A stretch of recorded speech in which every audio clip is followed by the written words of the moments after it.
Deputy CM గారు BJP అందరం కలిసి మిమ్మల్ని అభినందిస్తున్నాం. ఒకప్పుడు ఈ అసెంబ్లీ బూతులకు ఒక నమూనాగా ఉండేది.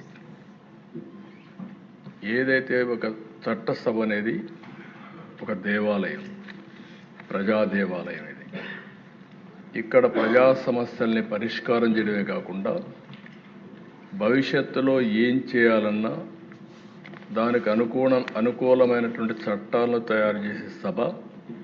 ఒక పబ్లిక్ పాలసీ కానీ ప్రాపర్గా ఉంటే ఆ దేశ భవిష్యత్తే మారిపోయే పరిస్థితి వస్తుంది.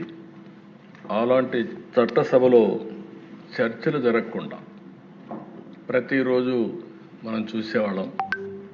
గడాన్ని కొండే వాళ్ళందరం బాధితులమే.